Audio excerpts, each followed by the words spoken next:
Buenas tardes, bienvenidos a esta última mesa de ponencias de este tercer congreso AGID.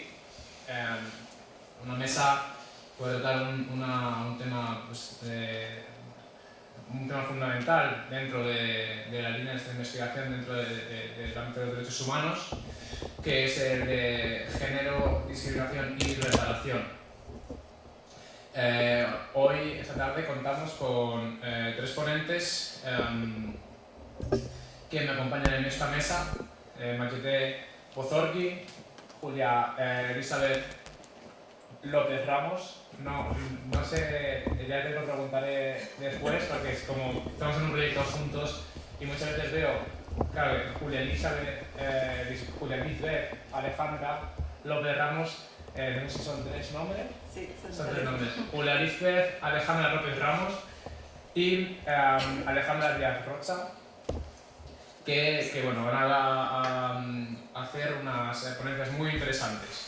Voy a empezar presentando primero a Mayete Bozorgi, que es doctoranda en el programa de Administración, Finanzas y Justicia en el Estado Social de la Universidad de Salamanca. También Mayete es secretaria general de la Asociación Iraní de Derechos Humanos en España, fundadora también y directora del Congreso Internacional Anual sobre Justicia Social y Desarrollo Sostenible en la misma Universidad de Salamanca donde está haciendo la tesis. También fue investigadora visitante en la Universidad de Gante, en Bélgica, entre los años 2024 y 2025, en el que estamos.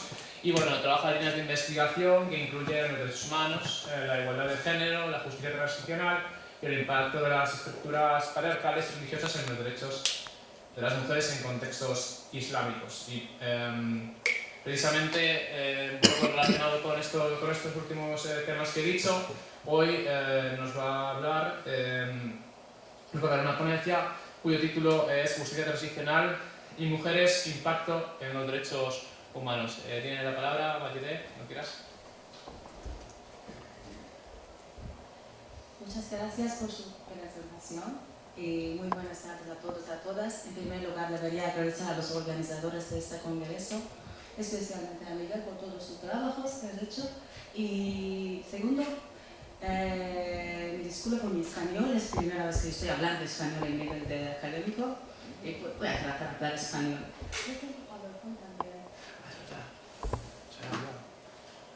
Está viendo en mi escritorio, en el ordenador. Sí, está. Se llama Julio. Siempre yo voy a presentarme con solo dos palabras. Soy Mayete, soy de Irán, nada más.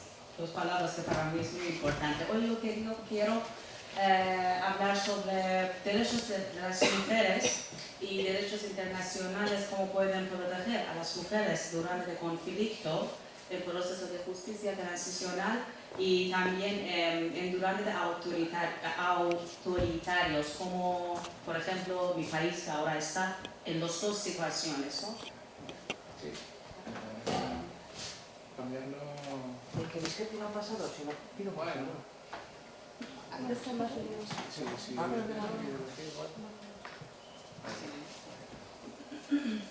Sí. Y todos sabemos que justicia transicional es un conjunto de mecanismos judiciales y no judiciales que utilizan las sociedades en transición tras una guerra, represión o regímenes autoritarios para abordar las violaciones generalizadas de derechos humanos cometidos en el pasado. Es las leyes que, por ejemplo, nos apoyan aquí, en esta frase del artículo 19, 20, Naciones Unidas informe del secretario general que las víctimas tienen derecho a un acceso igualitario y efectivo a las justicias independientemente de su condición jurídica o sociales. Mecanismos que tenemos es restitución, que sabemos, tenemos por ejemplo artículo 21 que devolver a las víctimas a su situación original, incluyendo la libertad, el empleo y la vida familiar. Este informe de reparación, si bien se considera ideal, a menudo es inalcanzable por razones físicas, legales y políticas. Por ejemplo, tenemos comprensión también o rehabilitación. Y aquí tenemos el artículo 23 que dice incluye atención médica y psicológica, servicios legales y sociales para restaurar la dignidad y el bienestar de las víctimas. Y satisfacción también, este tipo de reparación se considera simbólico, pero también crucial para restablecer la confianza pública y la reconciliación social. Un ejemplo de este tipo de reparación de la disculpa del primer ministro de Bélgica por el papel de su país en el genocidio en Ruanda, ¿no? Y de último es garantías de no repetición, que es más importante también, medidas estructurales para reformar las instituciones, las leyes y los procedimientos a fin de evitar que se repiten violaciones similares generalmente a nivel de reformas políticas o institucionales. Entonces las reparaciones no se limiten a la compensación económica, ¿no? Sino que también incluyen medidas físicas, psicológicas o simbólicas, como disculpas públicas que hemos dicho, reformas institucionales o garantías de no repetición. Los conceptos de reparación colectiva, búsqueda de la verdad y desarrollo de la memoria histórica son fundamentales para la justicia transicional. En países como Argentina, cuando el gobierno pagó indemnizaciones a las víctimas de una dictadura militar en la década de 1990, algunos grupos de derechos humanos se opusieron a la medida. Argumentaron que el dinero no sustituía la justicia, la verdad ni la memoria. Querían que los perpetradores fueran juzgados y que se revelara la verdad, no solo un cheque bancario, ¿no? Este desacuerdo también generó divisiones entre las propias víctimas también. Algunos necesitaban dinero y lo aceptaron, mientras otros sintieron que aceptarlo era una traición a la justicia. Si solo se proporcionan una comprensión económica y se ignoran la verdad y la justicia, este camino puede conducir a tensiones, incluso nuevas violaciones de derechos humanos en lugar de la sanación. Desde la perspectiva de algunos gobiernos, se trata de una estrategia. Pagando una suma de dinero, se puede frenar la oleada de demandas, protestas incluso conflictos, se acepta, se emite un documento legal y se acabó. Estudios, incluyendo uno en Bosnia y Serbia, han demostrado que el daño emocional, psicológico y social suele ser el más significativo para las víctimas. Sentimientos como el miedo, la ira, la ansiedad o incluso el deseo de vergüenza siguen atormentando a las víctimas años después del fin del conflicto. Y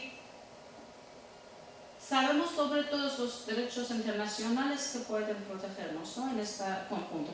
Pero si bien muchas de sus disposiciones se mantienen en forma de derecho indicativo, su influencia en la práctica de los tribunales nacionales y internacionales ha sido significativa y refleja la evolución gradual del derecho internacional. Mecanismos existentes como ICC, la Corte Penal Internacional, o convenciones como la CEDAW y CAT proporcionan una base jurídica, pero la adaptación cultural y la participación de las víctimas siguen siendo un desafío, como que están ahora en Oriente Medio, ¿no?, en los países musulmanes. Tenemos, por ejemplo, Pacto Internacional de Derechos Civiles y Políticas, que en el artículo 2 está hablando, y el artículo 9 también, y protege a las personas contra la detención y prisión arbitrarias y garantiza la revisión judicial de la detención, un componente clave del acceso justo a la justicia. Y, por ejemplo, otro conviene europeo de derechos humanos también, tenemos artículos 6, 13 y 3, Por ejemplo, en 3 prohíbe la tortura y los tratos inhumanos y degradantes. Los estados tienen la obligación procesal de investigar dichas violaciones y proporcionar reparación. En Convención Americana sobre Derechos Humanos también, artículo 8 y 25 está hablando sobre estos mecanismos. En 25 establece el derecho a la protección judicial, incluido al acceso a recursos legales efectivas ante una autoridad competente, incluso cuando la violación haya sido cometido por personas que actúan en el ejercicio de sus funciones oficiales. Y mujeres. La reparación para las mujeres víctimas deben incluir apoyo psicológico y validación formal, garantías de no repetición y la restauración de la identidad social. La rehabilitación debe ser no solo individual, sino también colectiva. Las mujeres deben desempeñar un papel central en el diseño de cualquier marco de justicia. No son meras sujetos del proceso, sino también sus artífices. Garantizar que las voces de las mujeres se incluyen en los procesos de justicia y que se respeten sus derechos y a la verdad, la justicia y la reparación. ¿Y qué leyes puede proteger a las mujeres? Por ejemplo, el derecho de las mujeres en la Convención sobre la eliminación de todas las formas de discriminación contra las mujeres, artículo 1 al 16, artículo 2 y 3, reconoce los derechos de las mujeres en las esferas política, social, cultural y económica. O Declaración Universal de Derechos Humanos, artículo 1 o 2, y 2, por ejemplo, hablan sobre igualdad y dignidad inherente a todos los seres humanos, ¿no? Y Pacto Internacional de Derechos Civiles y Políticas, artículo 3, garantiza la igualdad de derechos civiles y políticas para mujeres y hombres, pero tenemos dos situaciones en la justicia transicional normalmente. Cuando están en conflicto armados o cuando están bajo un sistema de dictadura, ¿no? Pero derechos de las mujeres en conflicto armados podemos mencionar con convenios de Ginebra, artículo 27, protección especial de las mujeres en territorios ocupados y en situaciones de conflicto, y también los atentados contra la dignidad personal, especialmente la violencia sexual, son crímenes de guerra.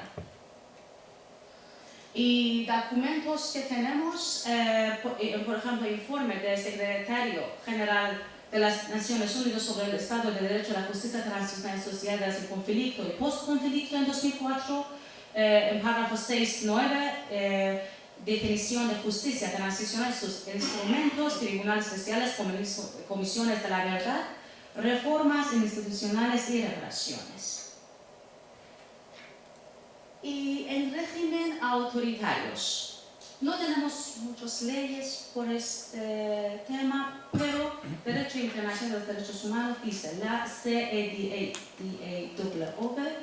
también son aplicables en dictaduras, artículo 4, también en PIDCP, solo puede suspenderse en situaciones de emergencia y de conformidad con el principio de prescripción. Y también informe de los relatores especiales del Consejo de Derechos Humanos también en Naciones Unidas sobre las violaciones de los derechos de las mujeres en regímenes autoritarios. Y los derechos de las mujeres a nivel internacional están, como que parece, están protegidos por instrumentos vinculantes y resoluciones de las Naciones Unidas, tanto en tiempo de paz como de guerra y dictadura. Tenemos algunos ejemplos como Tribunal Militar Internacional en Nuremberg, estoy segurísima que todos ustedes saben sobre esto, y Tribunal Militar Internacional para el Lejano Oriente en Tokio, el Tribunal en Yugoslavia y también en Ruanda, que por ejemplo en Ruanda estableció la violación como un acto de genocidio y promovió los derechos de las víctimas en los procedimientos internacionales. Y mi caso de estudio es Irán, mi país, porque es diferente y también está en las dos situaciones. Pero ¿por qué Irán y por qué las mujeres en Irán, no? Hoy en día nos enfrentamos a una ideología que pretende crear un Estado islámico basado en una interpretación estricta de Sharia. Su estrategia consiste en sembrar el miedo y reprimir la disidencia. También se apoyan en apoyo externo como redes financieras y el tráfico de armas y drogas. Y sus principales defensores son quienes ven el islamismo como la solución y creen que un Estado islámico central fuerte resolverá los problemas. Uno de los desafíos de administrar justicia en este país y también en los países musulmanes es la diferencia en la interpretación de la Sharia y la resistencia al cambio. ¿No? Ellos no pueden aceptar que van a cambiar sus leyes, no, porque dicen las palabras de Dios, nunca van a cambiar esto. Ya que consideran que las leyes islámicas son internas y que su interpretación conduce a la distorsión y es inmutable. Pero ¿cómo se pueden defender los derechos de las mujeres en el marco de un sistema islámico y religioso con una perspectiva tradicional y conservadora? Un problema importante que algunos conceptos de justicia transicional existentes en los sistemas legales internacionales como los tribunales especiales o los amplios programas de reparaciones no se implementan penalmente en el marco de la Sharia. Esto puede limitar el acceso a la justicia para algunas víctimas. En países con interpretaciones específicas de la Sharia, a las mujeres se les niegan muchos derechos básicos en la familia, como el divorcio, la custodia de los hijos e incluso la herencia.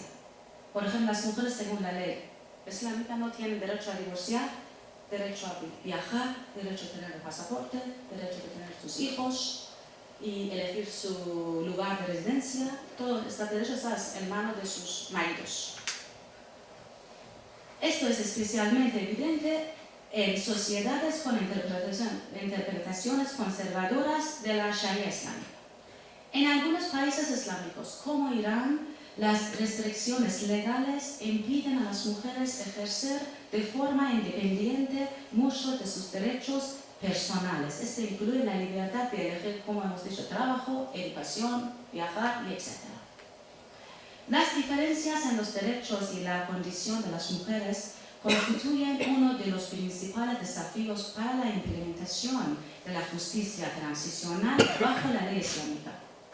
Estas diferencias pueden limitar el acceso de las mujeres en la justicia en los procesos de reconciliación y reparación. Por ejemplo, bajo la ley islámica, las mujeres pueden no tener la posibilidad de testificar plenamente en asuntos legales. El testimonio de dos mujeres equivale al de un hombre.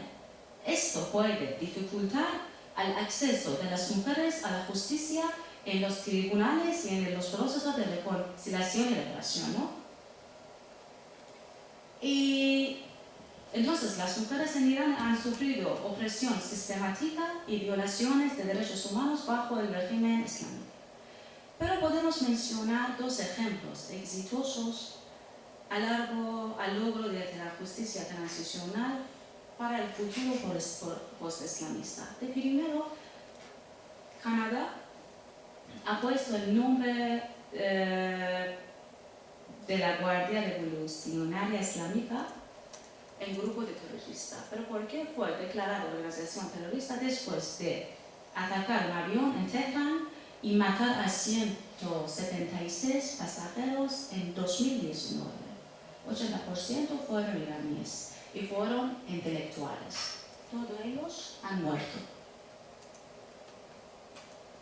Y segundo, nos basaremos en el informe de la Comisión de Investigación de la Comisión de Derechos Humanos dirigida por Salah Hossein, un informe de Naciones Unidas. Todos los miembros de la comisión eran abogados y la Comisión de Investigación del Consejo de Derechos Humanos, en un segundo informe, en 2024, confirmó que los agentes de la República Islámica cometieron crímenes de lesa humanidad en la represión en el movimiento Mujer, Vida, Libertad en 2022 y que están acciones continuas, no paran ellos.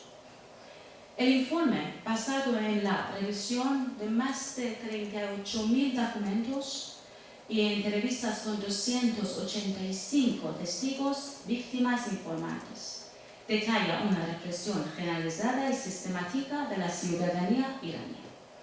Esta represión incluye tortura,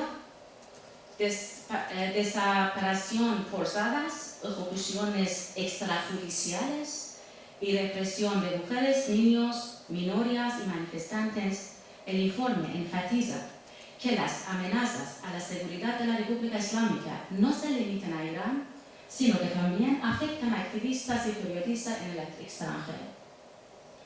Además, las detenidas han sido sometidas a métodos de tortura como ahogamiento artificial, violencia sexual, ahorcamiento del pecho, inyecciones de sustancias desconocidas y confinamiento solitario prolongado. El comité también citó la falta de transparencia del gobierno, señalando que solo 5 de las 34 solicitudes de informaciones enviadas a las autoridades iraníes habían recibido respuesta. Por ejemplo, la represión de la República Islámica va más allá de las protestas callejeras, incluye un aumento de las ejecuciones, arrestos masivos y tortura que sabemos, represión digital, presión sobre las familias de los manifestantes, exilio forzado, interno y externo. Y estas acciones se clasifican en el informe como crímenes de lesa humanidad. Por ejemplo, ellos han intensificado la represión digital mediante el bloqueo de Internet, la extensión de la red nacional de inteligencia, la aprobación de las VPN y el uso de software espía, como durante la guerra de Israel e Irán también, como ellos han hecho. Y no tengo tiempo, ¿no? Vale. Y por ejemplo, vamos a ver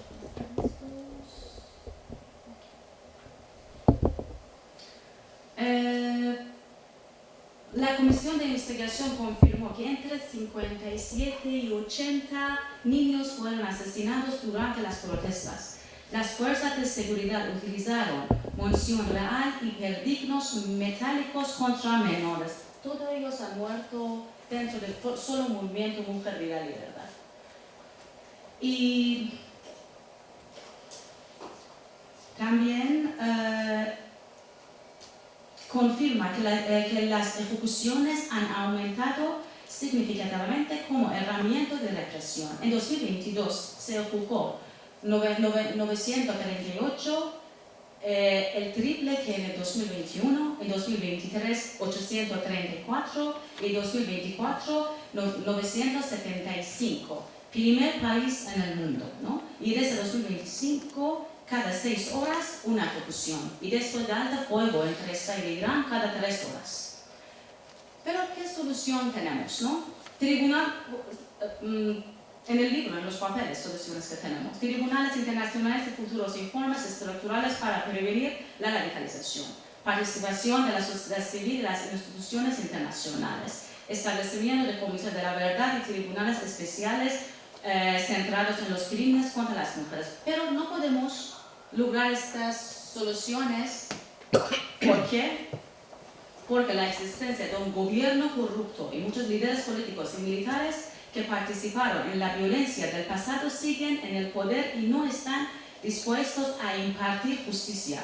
Y algunos países han apoyado a caudillos y grupos islamistas, lo que han complicado el proceso de justicia transicional. En la Sharia, algunos castigos, como los castigos de had, castigos divinos para delitos específicos como el adulterio o el robo, pueden entrar en conflicto con las normas internacionales de derechos humanos. Este conflicto puede generar graves desafíos en el proceso de justicia transicional, especialmente cuando los castigos implican tortura o castigos corporales severos. Y bajo la Sharia, algunos derechos de las mujeres pueden ser más limitados que los de los hombres, lo que puede afectar su participación en los procesos de justicia transicional. Y también la ley islámica es solo diseñada principalmente para los musulmanes. Los minorías no tienen derecho para tener justicia dentro de Irán. Y para terminar, en definitiva, lograr relaciones efectivas requiere una comprensión profunda del concepto de daño, estructuras políticas fiables, recursos sostenibles y voluntad política. La justicia transicional no se logra simplemente pagando dinero o emitiendo un veredicto, sino que exige una confrontación multidimensional con el pasado, la construcción de las relaciones sociales y la restauración de la dignidad humana de las víctimas. Y ahora tenemos respuesta, ¿no? Cuando comienza trauma emocional y cuáles son sus afectos. Esta trauma, como las mujeres en Irán, comienza desde el momento de la primera amenaza o arresto y puede durar años, incluso toda la vida. Y voy a terminar, como siempre, con 3 palabras que son muy sencillas, pero llenas de vida. Mujer, vida, libertad, zan, zendegi azadi. Muchas gracias.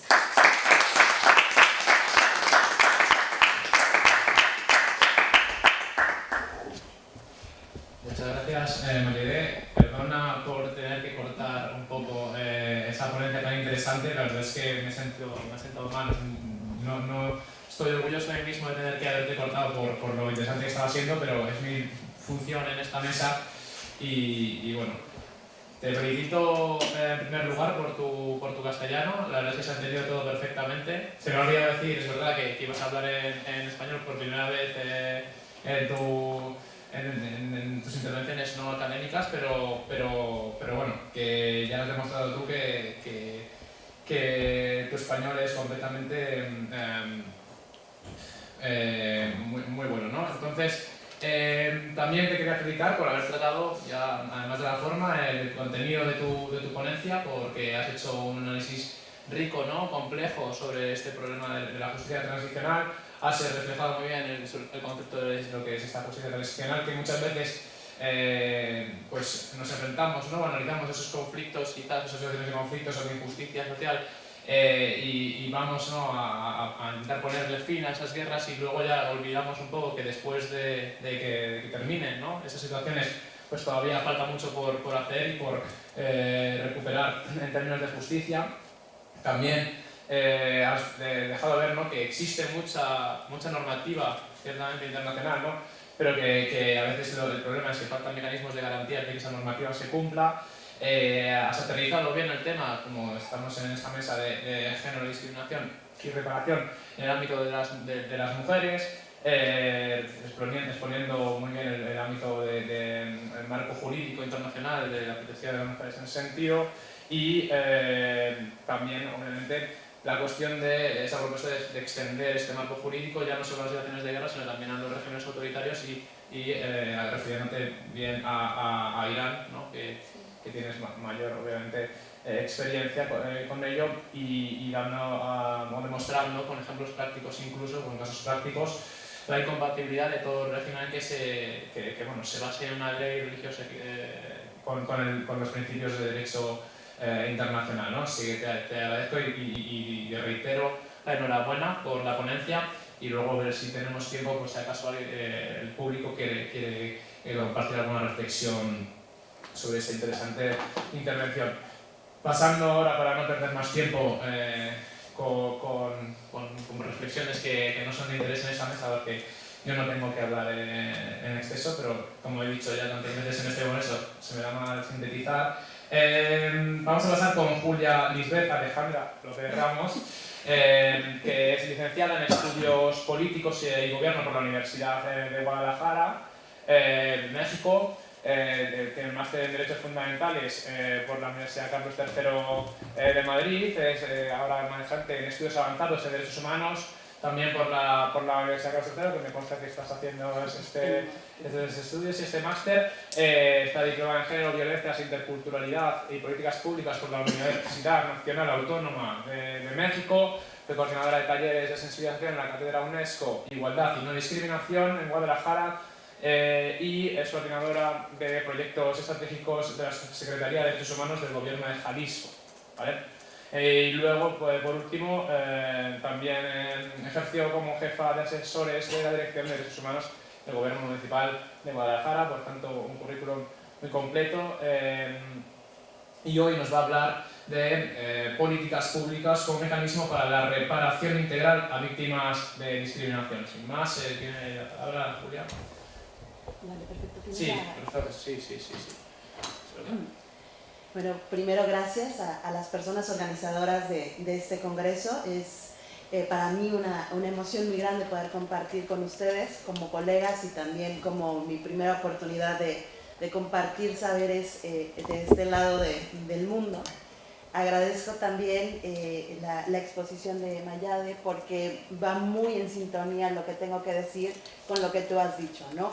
Lo que quiero centrarme en esta presentación es en el replanteamiento de las políticas públicas enfocadas a la reparación y justo como decía Mayade, el poder dimensionar de una manera más integral el sentido mismo de la reparación, ¿no? Entonces, también esta es una invitación a detonar un análisis profundo y un análisis de replanteamiento entre la vinculación entre el derecho y las políticas públicas, porque, bueno, a veces lo entendemos como materias o entes extremadamente separados o que no terminan de encajar, ¿no? La propuesta analítica que hoy quiero compartirles justo va en el sentido de relacionar este enfoque de derechos humanos también en las políticas públicas y también entender tanto al derecho de los derechos humanos como las políticas públicas como materias interdependientes, ¿no? Que se necesitan una u otra para poder subsistir en esta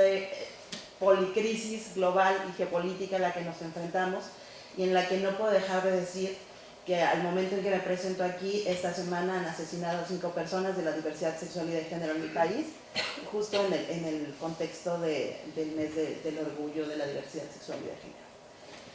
Dicho esto, y teniendo la presentación, este replanteamiento de la relación entre el derecho de los derechos humanos y las políticas públicas enfocadas a la reparación integral, como bien lo decía Mayade, va hacia rebasar este espectro pecuniario, compensatorio, monetario de la reparación y atender la dimensión estructural de los fenómenos que generan, en el caso que yo estoy abordando, la discriminación. Entonces, para ello he decidido abordarlo desde esta relación entre el sistema o subsistema de derechos humanos con las políticas públicas, la acción antidiscriminatoria como centro del derecho y las políticas, la discriminación como generadora de vulneración y daños, las dimensiones de la reparación, es decir, intentar seguir insistiendo en no centrarnos únicamente en este sentido reparador pecuniario, las políticas públicas para la reparación en clave de derechos humanos y por último, si es que la vida me da, tratar de platicarles un poco sobre el modelo dual de análisis de desarrollo institucional sumado al marco lógico para darle un sentido de mayor profundidad a esta implementación de políticas. Bueno, a ver, creo que... Ay, me fui una de más. Sí, me fui una de... ¿Ahí? No, antes. Ahí, perfecto. Bueno, en esta relación que les comentaba, bueno, si bien este subsistema de derechos humanos, entendido así, es o sea, debemos dimensionarlo también como una decisión política de una comunidad jurídica, ética, social y política, que decide positivizar los derechos para que tengan un grado de supremacía y así irradiar su sentido lógico al resto del ordenamiento y operadores jurídicos, las políticas públicas en el clave de derechos humanos son el reflejo de una política de Estado. Una política de Estado que tiene como apuesta superar las expectativas de los gobiernos cambiantes, esto es mantenerse en el tiempo con la base fija de irradiar también el sentido lógico y programático hacia los instrumentos públicos, no solamente del diseño e implementación de políticas, sino también en el proceso de su evaluación. En esta relación, creo que es importante resaltar 5 puntos específicos, que es lo que les decía, tanto la creación de este subsistema de derechos humanos, que a fin de cuentas es una ficción social y jurídica que nos hemos inventado quienes creemos en las comunidades de práctica para los derechos, se replica en las políticas públicas, es decir, ambas son decisiones políticas que requieren de un imbricado sistema de mantenimiento, es decir, requieren la sostenibilidad tanto presupuestaria, tanto política, jurídica e institucional para su funcionamiento a largo plazo. Las políticas públicas, lo que quiero decir con esto es que es un instrumento del derecho. Los derechos humanos se materializan justo también a través de las políticas públicas, ¿no? Es una herramienta. Y bueno, la política pública se cierne en actos administrativos también, y actos de autoridad. Esto va a ser importante para las cuestiones que les quiero comentar posteriormente. Ahora, los bienes jurídicos protegidos, como bien hemos consensuado dentro de esta comunidad, pues es la igualdad, entre otros, la igualdad sustantiva, los derechos humanos y las libertades. Ahora, la acción antidiscriminatoria como centro del derecho y las políticas públicas, ¿no? Incluso un paso antes de la reparación, se entendería que el Estado, en su deber de proteger, prevenir y garantizar no solamente el ejercicio de derechos humanos, sino que este se haga desde la libre discriminación y violencia, está centrada en catalogar o hacer una prohibición en la acción negativa de la discriminación, ¿no? Pero esto, para que pueda ser una realidad en la vida cotidiana, pues requiere justo de la implementación de políticas públicas y en general de acciones públicas enfocadas que puedan materializarlo. ¿Qué es lo que tiene que hacer entonces el derecho vinculado con las políticas públicas? Bueno, reconocer el fenómeno de la discriminación como un fenómeno que genera daños en diversas dimensiones, es decir, apostar a un análisis multinivel y multiactor que pueda traspasar el análisis básico de la teoría de juegos, sino que se enfoque más en poder analizar los diferentes supuestos de interacción humana que genera este fenómeno estructural de la discriminación. El derecho pues tiene este deber, ¿no?, de tipificar las conductas transgresoras, de reglar los medios de acceso a la justicia, de generar competencias específicas para la prevención y reparación, y las políticas pues tienen este deber de desarrollar eficazmente y articuladamente, que ese es el problema principal que tenemos quienes hemos ejecutado políticas públicas, que estas puedan ser articuladas, tienen este deber de generar eficacia para la base de la reparación integral enfocada en la dimensión estructural. Ahora, la dimensión de la discriminación como vulneradora de derechos humanos y de daños, bueno, la discriminación, ya lo sabemos, lo replicamos constantemente, es un fenómeno sistémico y estructural, pero esto significa que se traduce a actos no solamente de una comunidad o de una institución, sino que son seres humanos tomando decisiones cotidianamente de acuerdo a una serie de factores que van a determinar los resultados de la acción pública. Los actos y las conductas transgresoras de los derechos humanos, en este sentido, en esta idea que les propongo de abrazar la complejidad de la implementación pública de los derechos, tiene que contemplar diversos ratios, ¿no?, o diversos niveles de análisis, que son los ámbitos de la ejecución de la discriminación, los ratios de la agresividad, la modalidad de la discriminación y los tipos de daños generados. En este sentido, bueno, rápidamente, ¿qué tipo de ámbitos de transgresión podemos encontrar? Bueno, evidentemente familiar, laboral, escolar, el espacio público. Últimamente el tema de los espacios digitales y la apuesta por generación de espacios digitales inclusivos que rompan un poco la brecha de desigualdad. La participación política, económica y cultural, ¿no? Los ratios, bueno, están desde la exclusión de dinámicas relacionales hasta la exclusión de espacios de toma de decisiones y las violencias que se traducen en agresiones verbales, incitaciones al odio, privaciones de la libertad, esfuerzos por corregir, por ejemplo, en el tema de la diversidad sexual, esfuerzos por corregir la diversidad sexual y de género, la desaparición y el asesinato. Es decir, así como la diversidad social se encuentra en todas partes y no debe ser una agenda únicamente enfocada a la promoción de derechos como único medio de abordaje, también debemos entender que la discriminación está presente en todos los ámbitos de interacción humana.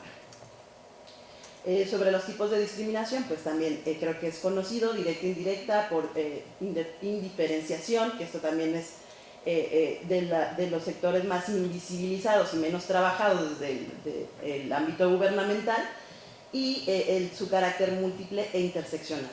Respecto de los daños, que es lo que es mi interés principal, es traspasar o no solamente entender estos daños materiales, sino entenderlo, como también lo decía Mayade, a los daños morales, psicológicos, sociales en el proyecto de vida, y me atrevería a decir también a los daños que se generan en la colectividad y en el tejido social, ¿no? En la progresión e incluso en la agenda de desarrollo, si quisiéramos instrumentalizarlo de esa manera. Sobre las dimensiones de reparación, entonces, si podemos analizar que es un fenómeno multinivel y multiactor, que tiene diversos participantes, que tiene diversas reglas, tanto formales como informales, entonces tendríamos que hacer también una serie de olones, le llaman también, es decir, situaciones o situaciones de acción, campos de acción, que tienen una complejidad propia y que pueden entenderse por sí mismos, pero que también están relacionados con otros. ¿A qué me refiero con esto?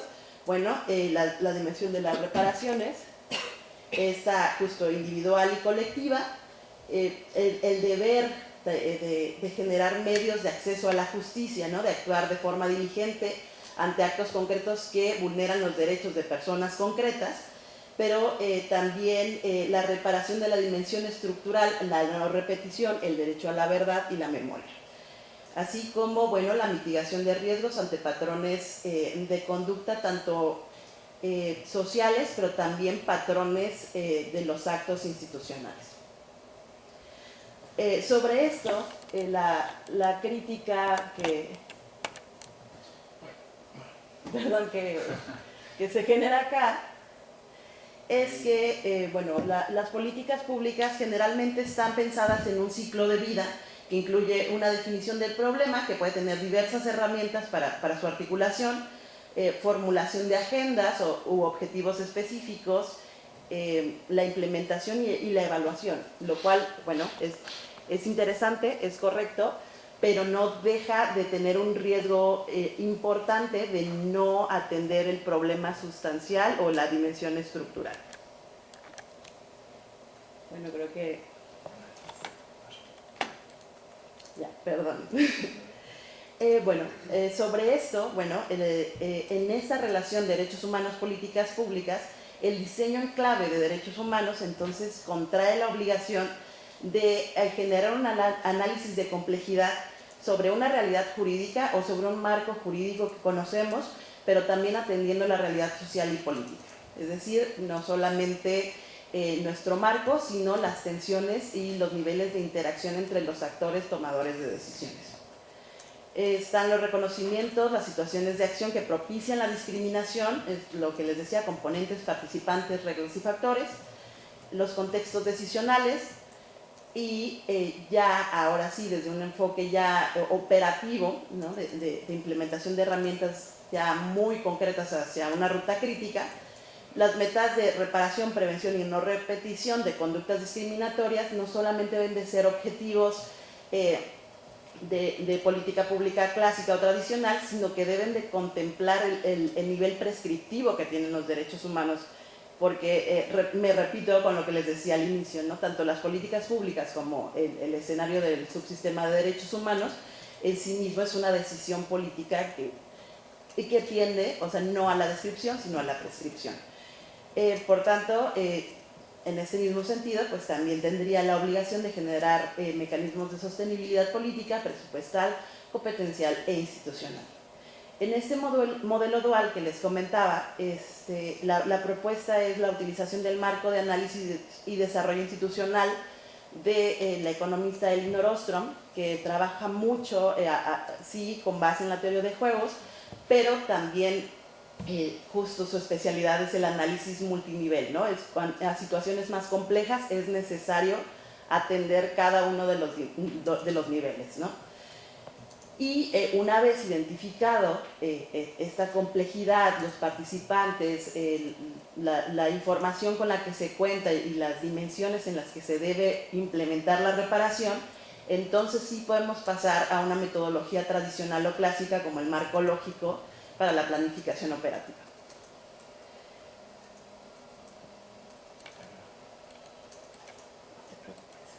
Y justo, si pudiéramos hacerlo un poco más visual, tenderíamos a esto, ¿no? Tener una fase de diagnóstico que fuera más allá de un árbol de problemas simplificado, sino que atendiera justo estos olones o situaciones de acción específica que tienen sus propios actores, que contemplan un ámbito específico, un ratio de agresividad, un tipo de discriminación, un tipo de daño, para generar respuestas que tengan mayor probabilidad de ser eficaces. Entonces, les decía, contemplaríamos los actores, los intereses, las reglas formales e informales, y aquí, para ir cerrando, justo quiero centrarme en que estas reglas formales e informales en un diseño de política pública tendrían que apostar o tendrían que integrar estos principios rectores de los derechos humanos, ¿no? Tanto en su dimensión formal, en el marco normativo que ya conocemos, como en su dimensión informal. Cuando hablamos de reglas informales en política pública o en análisis institucional, nos referimos al tipo de dinámicas que siguen tanto las instituciones como los actores involucrados. Hablar de reglas de derechos humanos en situaciones de acción para la transformación implicaría un esfuerzo adicional para que cada uno de los actores contemple en la toma de decisiones los derechos humanos. Y bueno, justo mi punto central aquí es invitarles a que esta fase de diagnóstico y fase de diseño y evaluación sea un punto de debate y discusión sobre mejoras para la articulación de la política pública para la reparación integral. Por último, este replanteamiento de la relación entre el derecho de los derechos humanos, las políticas públicas y las acciones para la reparación integral, tomando en cuenta las situaciones estructurales, implicaría transformar relaciones institucionales y sociales, introduciendo, como ya les decía, dentro del sistema de reglas, tanto formales e informales, la interacción desde los derechos humanos. Actuar sobre causas estructurales, construir bases relacionales que acepten y secunden el enfoque de los derechos humanos, es decir, la apuesta principal es generar medios de transformación, pero también medios de sanción ante una resistencia que genere una vulneración mayor o lleve a la revictimización. Por último, garantizar el acceso a la justicia a través de los procesos de reparación con las víctimas, es decir, cada uno de los complejos modelos de análisis que les comparto tiene como base central también tomar como actor principal a las víctimas de la discriminación. Entonces, bueno, por mi parte es todo. Insisto, esta es una invitación a que podamos pensarnos, las personas que son abogadas y las personas que son politólogas o expertas en administración, desde espacios de cooperación cada vez más genuinos y críticos.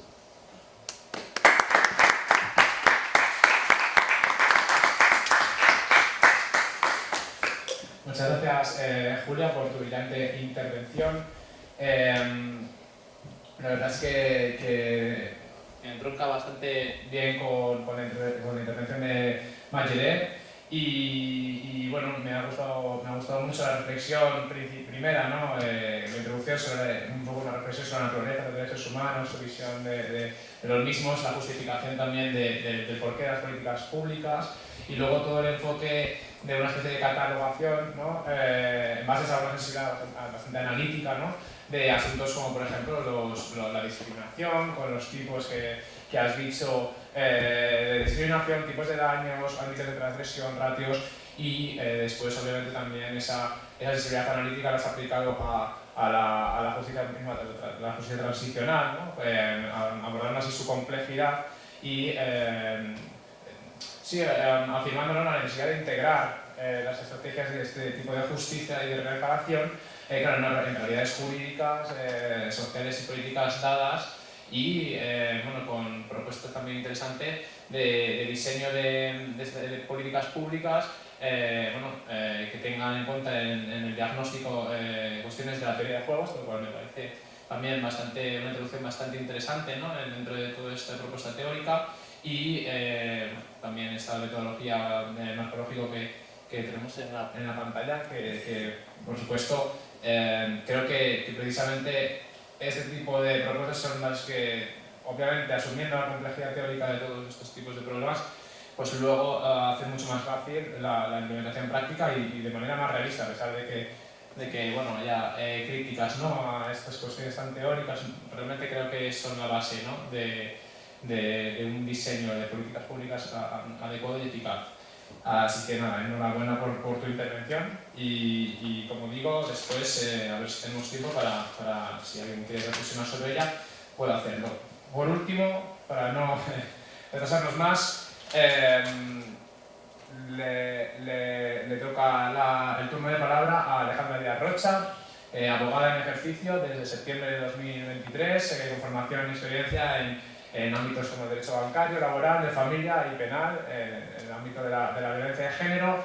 Está haciendo el doctorado en Derecho Penal y Nuevas Tecnologías en la Universidad de Oviedo, donde también ha realizado estudios de grado y máster, este último en acceso a la abogacía y de ahí el hecho de que esté ejerciendo como tal. Es miembro del equipo de investigación del proyecto Análisis Retrospectivo de Factores Concurrentes en los Feminicidios de Pareja y su evolución en el tiempo para el diseño de mecanismos de prevención.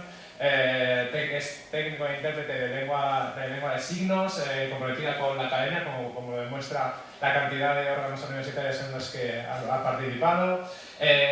Y también obviamente ha realizado actividades de divulgación jurídica. Ha sido becaria en editorial Aranzadi, realizó prácticas en el despacho Eduardo Escandón y bueno, participa activamente también en el tercer sector, donde ha ocupado cargos como coordinadora y secretaria en asociaciones jurídicas. También se ha involucrado en otros proyectos como la sección de jóvenes de AI en Asturias desde 2019 y bueno, la secretaría de la Asociación de Juristas Animalistas desde 2024. Hoy nos va a hablar de una ponencia que toma como título Los desafíos de la maternidad indígena entre la discriminación y la violencia institucional. Cuando quieras, Alejandra, tiene la palabra. Sí, y igual, si quieres ponerte aquí, como prefieras. Lo digo porque, claro, como estamos pasando el... No sé si llega, igual llega. ¿Llega? Vale, llega. A ver esto.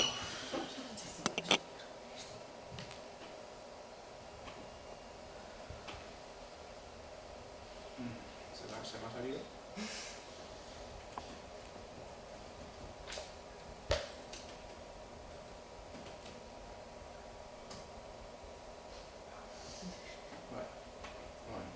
Si no tengo un lápiz, te lo paso en un lápiz.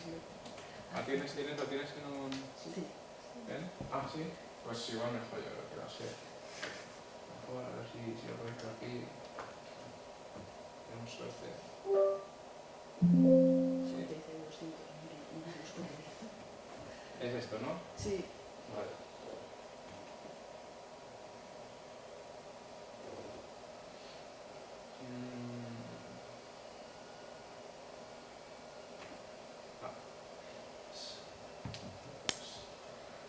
Bueno, pues muchas gracias a todos y a todas por lo primero, a la organización por haber organizado este congreso tan interesante con todas las aportaciones a los que hemos podido ser asistentes, y a todos los que estáis aquí, pues primeramente espero no daros mucha lata, espero, no lo garantizo.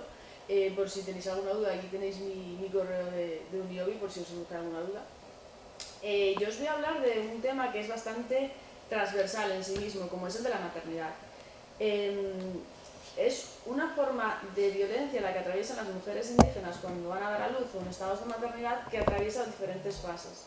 No por en sí mismo el proceso de estar maternando, sino por los estereotipos y por los prejuicios a los que se enfrentan, bien dentro de las instituciones más estatales, bien dentro de una mirada que tenemos que hacer desde nuestra perspectiva como eurocéntricos, de que las maternidades ni son únicas ni pueden serlo. La maternidad indígena implica reconocer que no es un proceso biológico únicamente, es un proceso cultural, en muchas partes comunitario y espiritual, cosa que desde nuestra sociedad nos parece o nos puede parecer algo extraño, algo que no nos encaja en lo que puede ser inclusive el cuidado debido o la diligencia debida. Para ellos es una forma de vida y una costumbre y tradición que les ha llevado a pervivir en el tiempo y que no podemos obviar. Este problema no es únicamente de acceso o de atención médica, también implica la atención jurídica que puede recibir una madre cuando se enfrenta al procedimiento de retirada de custodia. Me explico. Primeramente, las instituciones, tanto médicas como jurídicas, suelen tener una visión europeísta de lo que es la maternidad. ¿Esto qué significa? Que las maternidades que son comunitarias, en las que los niños son cuidados a través de una red de cuidados, no suelen ser vistas, si no son implicadas en un punto de vista europeo, como algo que sea óptimo para el cuidado y para la crianza. Esto que les trae como consecuencia que muchos usos y muchas costumbres se vean no solo como raras, sino como peligrosas. Y os voy a traer unos casos que para mí son paradigmáticos en este sentido y que los he estado estudiando precisamente para el congreso y para un máster que tengo que terminar, no tengo ni idea de cuánto queda tiempo.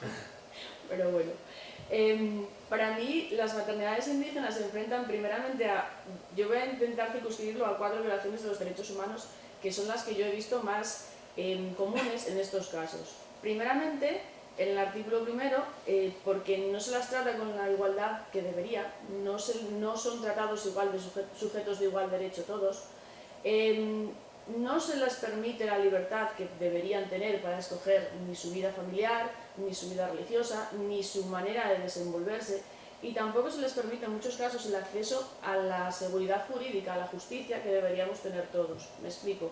En muchos casos, por mucho que se diga que determinadas personas de determinado colectivo, como ya están escolarizadas, no deben tener un intérprete, es ir demasiado allá con que están asimiladas hacia una cultura que no es la suya. Es decir, en el caso del que os voy a hablar de Gabriela Blas, se ocurrió en el 2007 en Chile. A esta mujer, entre otras cosas, se le decía que no podía decir que era miembro de una comunidad indígena porque hasta 6º grado de primaria había estado escolarizada. Entonces, una de las cosas que se le achacaba es que no se les facilitó un facilitador cultural ni un traductor, entre comillas, que facilitara esa comunicación entre los agentes externos y ella misma. No entendió, hasta ya bien avanzado el caso, el alcance que tenía el problema al que se estaba enfrentando.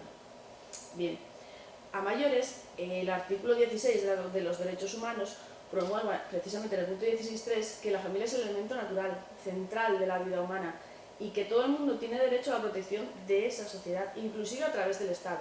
Estado que en muchos casos no positiviza la discriminación, por lógica, nadie pone tendrán acceso a la justicia, menos los pueblos originarios, todos los miembros de esta comunidad en la que nos constituimos. Pero bueno, centrándonos un poco en el objeto.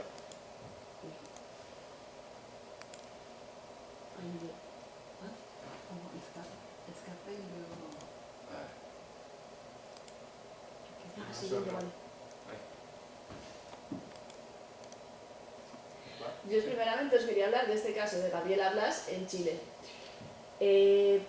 Gabriela Blas era miembro de una comunidad originaria aymara en un espacio concreto geográfico que aborda muchas dificultades, tanto de comunicación como de recursos. Es el altiplano, concretamente una zona en la que está una frontera entre dos países, entre Chile, que esta mujer era chilena, y Perú.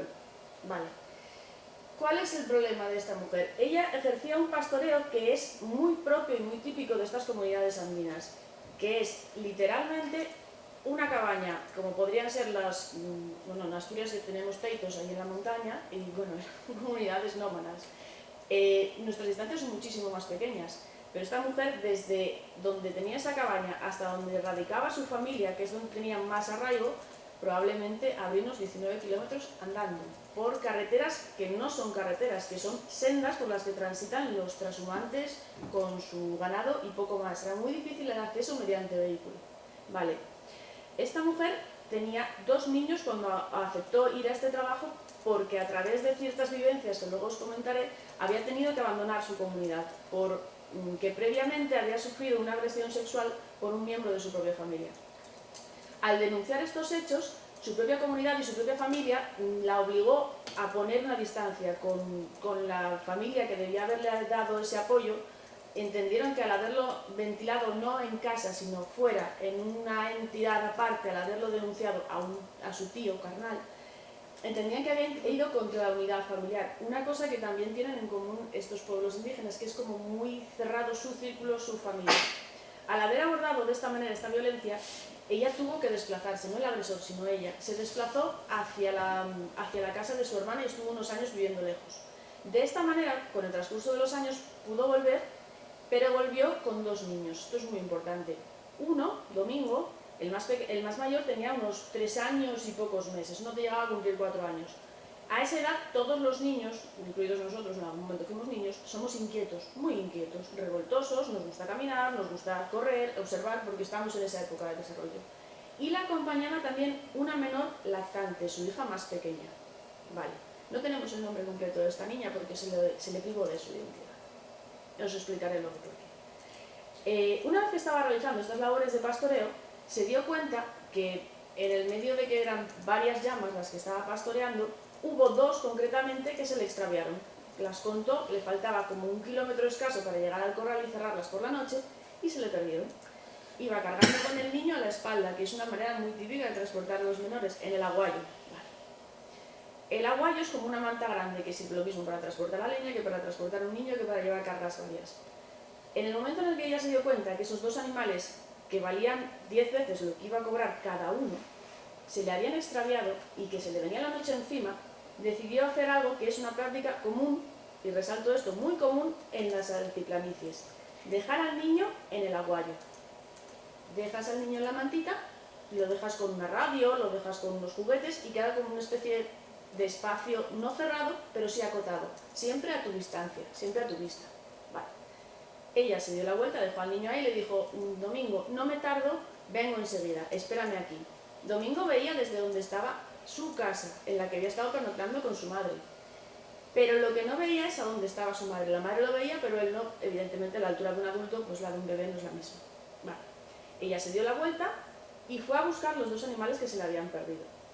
Al encontrarlos y arrearlos hacia donde estaba el resto de la tropa, del ganado, se dio cuenta de que su hijo no estaba.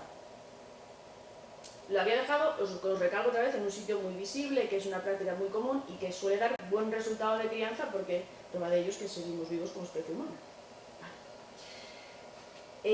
En medio de la angustia y de los nervios estaba en una cabaña muy aislada.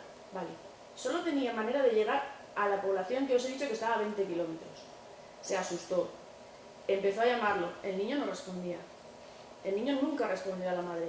No sabemos qué le pasó al niño a consecuencia de la investigación viciada de antemano por todos estos estereotipos que le pasaron. Vale. La madre corrió, encerró las llamas, volvió a buscarlo, fue a la cabaña, la linterna no tenía pilas, no tenía un teléfono, no tenía móvil, no había cobertura, no había un teléfono fijo, no había manera humana de llamar a nadie. Estaba sola, en medio de una altiplanicie, sin ningún humano más que a 20 kilómetros a la redonda y sin que ella pudiera encontrar a su hijo. Yo entraría en pánico. Yo no sé vosotros, yo entraría en pánico. Vale. Se asustó mucho, volvió a buscarlo y la temperatura bajó a los casi menos 10 grados bajo cero. Tuvo que buscar refugio, no pudo seguir buscándolo. Al día siguiente volvió sobre sus pasos y encontró las huellas del niño, pero solo la pudo seguir hasta un determinado sitio y pensó por la dirección que tomaba que el niño había ido a buscar a sus abuelos, porque por el sendero en el que transcurría dijo: bueno, este niño se me escapó a casa de los abuelos, tiene que estar ahí. Lo volvió a buscar por el camino central, no lo encontró, bajó corriendo en cuanto pudo a la ciudad más grande, Arica, y cuando llegó estaba en estado de desesperación, yo creo que de shock, visto por lo menos el caso y tal cual se estaba narrando. Una vez que llegó allí, buscó al padrino del niño y desesperada le dijo: se ha perdido Domingo, se ha perdido Domingo. Él no entendía tampoco, no entendía el concepto de perdido a Domingo. ¿Cómo que lo has perdido? No entiendo. ¿Cómo que lo has perdido? ¿Es tu hijo? ¿Dónde está? Vale, lo llevan a los carabineros. Los carabineros, lejos de entender el he perdido al niño en una altiplanicie a la que no puedo acceder, por favor, ayudadme, empezaron a juzgarla y a prejuzgarla como que la maternidad le había sobrepasado. Esta mujer ya había denunciado a su familia, esta mujer no trama nada bueno. La dejaron en la comisaría, nunca se le proporcionó asistencia letrada hasta que se abrieron lo que aquí llamaríamos diligencias contra ella. Nunca se le explicó que ella no estaba detenida, que ella estaba únicamente prestando un testimonio. De los días 18 a 23 de julio no se le permitió descansar. Apenas se le dio agua, no se le dio de comer. Se la amenazó con armas de fuego, se la amenazó con picanas, se la amenazó con ahorcarla con un cordón de una bota, se la amenazó a mayores con tirarla al tambo, al depósito del agua, a que allí se muriera porque no le importaba a nadie. La señora dio en el transcurso de esos días casi un testimonio por día. Y siempre sin la asistencia de un letrado. Cosa que es bastante básica, creo que lo entendemos todos, que alguien te asesore cuando estás en ese momento de desesperación. Vale. El procedimiento continuó y aquí vamos a dar un pequeño salto atrás para que lo entendáis.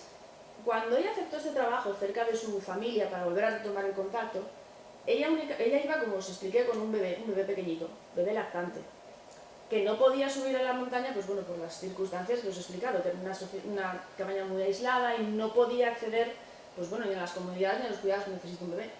Por lo que lo dejó en compañía de su padre, del padre del bebé, que tenía un trabajo que tampoco le permitía, pues, cuidar propiamente al niño.